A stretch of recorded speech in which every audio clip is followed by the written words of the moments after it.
Pensaba presentar un PowerPoint, pero decir que no, porque quiero tener una conversación con ustedes. Efectivamente, yo fui de la idea de la dolarización, pero a través de la experiencia, porque cuando se propuso esto es porque ya habían asesinado el sucre. Es decir, yo me inicio con un sucre fuerte, con un sucre real, y por lo tanto de microempresaria pude hacerme pequeña empresaria y luego mediana empresaria. Inclusive yo fundé el terresariato, pero resultaba que cuando yo me inicio como pequeña empresaria, yo tenía el 90% de las decisiones en mis manos. En mis manos. El 10% era a través de problemas climatológicos o a través de decisiones mal tomadas del Estado. Cuando decido lanzar la dolarización con un plan económico bastante fuerte, resulta que el 10% estaba en manos de los empresarios y el 90% en manos del Estado. Precisamente porque el Banco Central no supo cumplir con su tarea, es que necesitamos usar una moneda ajena, porque la discrecionalidad, que es la madre de todos los vicios, estaba a millares surgir. Es decir, antes de puntualizar esto, quisiera decir dos cosas. La corrupción es parte de lo siguiente: monopolio más discrecionalidad menos rendición de cuentas. Y en ese entonces, en la época del sucre, ya, digamos, desaparecido en su valor, teníamos monopolio del Banco Central, discrecionalidad del Banco Central y cero rendición de cuentas, por un lado. Por otro lado, para iniciarse, un pequeño empresario necesita programarse a largo plazo. Y eso se necesita tener certidumbre, no falta de certidumbre. Mis mayores enemigos, obviamente, cuando se lanzó esto, que tenía yo ya mi gran aliado, mi primer aliado fue Franklin López Buenaño, que él inicialmente creía en la convertibilidad, pero después se dio cuenta que eso quedaba chico y que tenía que venir la dolarización. La convertibilidad se puede cambiar, la dolarización no.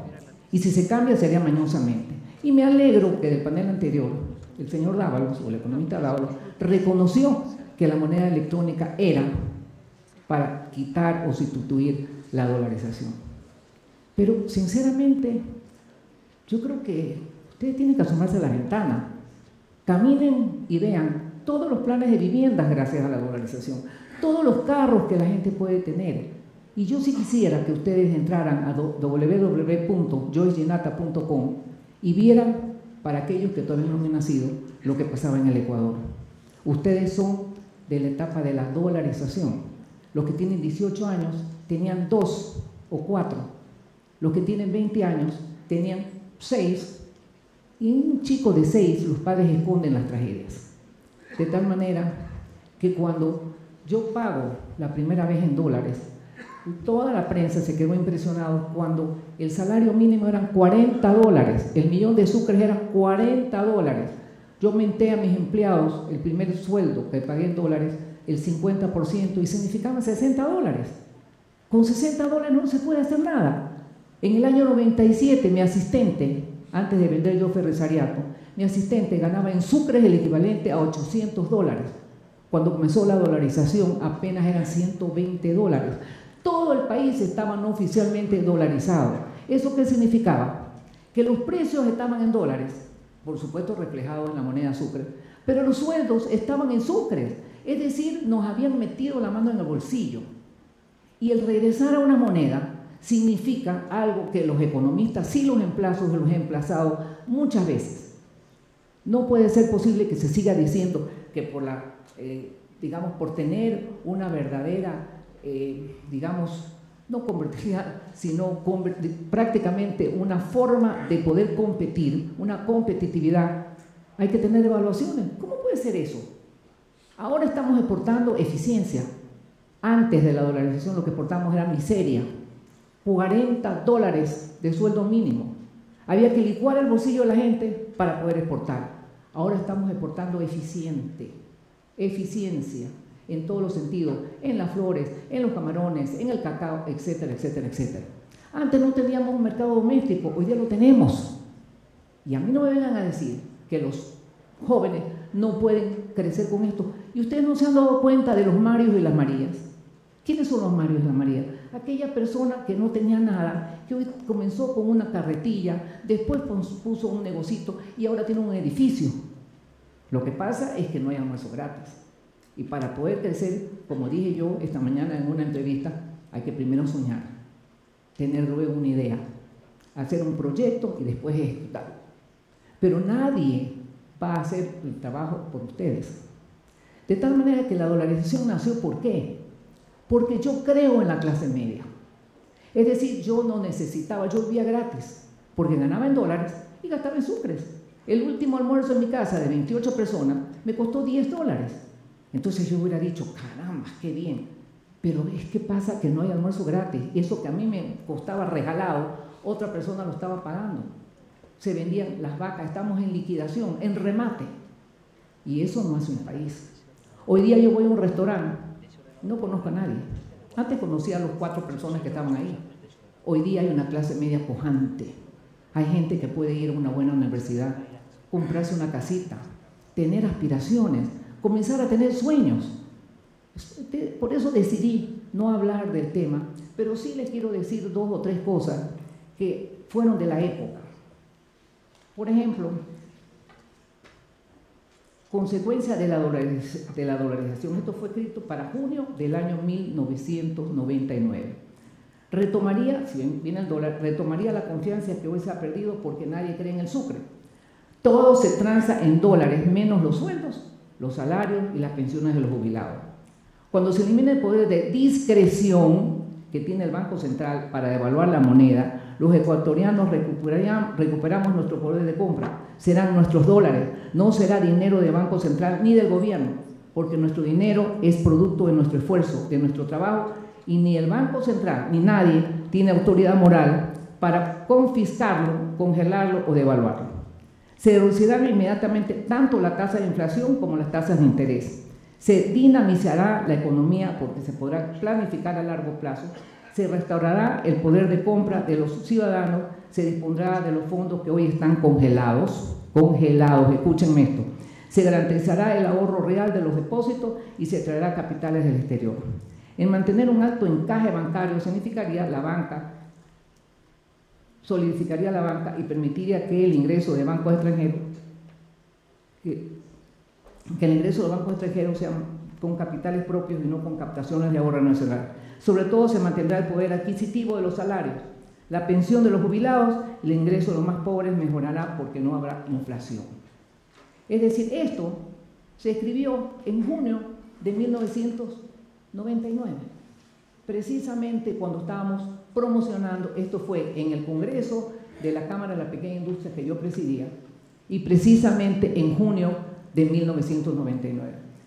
Dentro de ese mismo proyecto hablamos de las réplicas a las objeciones más comunes de la dolarización. Primero, las condiciones actuales del país no son oportunas, falso. Hay que buscar precisamente, si hubieran sido oportunas, no necesitamos ir a la dolarización. Segundo, no hay suficiente reserva para dolarizar. Habían 850 millones y nosotros cambiamos con 450 millones los dólares, sacando los sucres que ya estaban asesinados del mercado. Tercero, la dolarización acabaría con las exportaciones. Falso. Las exportaciones en ese entonces eran apenas 4, de las que no eran petroleras, 4.400 millones, y hoy día estamos exportando 20.000 y pico de millones de dólares de lo que no es petróleo.